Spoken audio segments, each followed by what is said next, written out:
દિવાળી પહેલાં ગુજરાતમાં રાજકીય ફટાકડા ફૂટે તેવી સ્થિતિ સર્જાઈ રહી છે। ગુજરાતમાં ભાજપમાં હાલમાં બધું સમજતું જ નથી। દિલ્હી દરબારમાં મુખ્ય પ્રધાન ભૂપેન્દ્ર પટેલ અને પ્રદેશ પ્રમુખ જગદીશ વિશ્વકર્મા હાજરી પુરાવી છે।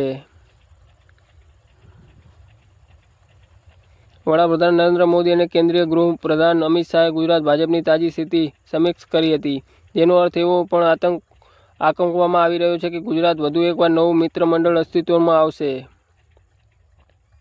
દિવાળી પહેલા ભૂપેન્દ્ર પટેલ સરકારનું નવું મિત્ર મંડળ અસ્તિત્વમાં આવશે। રાજકીય સૂત્રો તરફથી જે પ્રકારે સમાચાર આવી રહ્યા છે તે જોતા કહી શકાય કે આગામી 16 થી 18 ઓક્ટોબર દરમિયાન નવા મંત્રીઓની શપથવિધિ યોજાશે। શપથવિધિ બાદ કેબિનેટ બેઠક બોલાવાશે।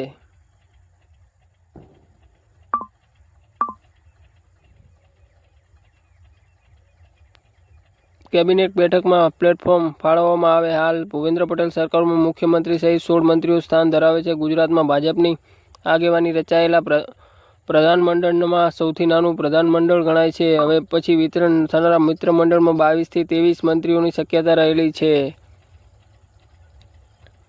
આવી લેટેસ્ટ ન્યૂઝ જાણવા માટે અમારી ચેનલને લાઇક, શેર અને સબસ્ક્રાઇબ કરો અને બેલ આઇકનને પ્રેસ કરો।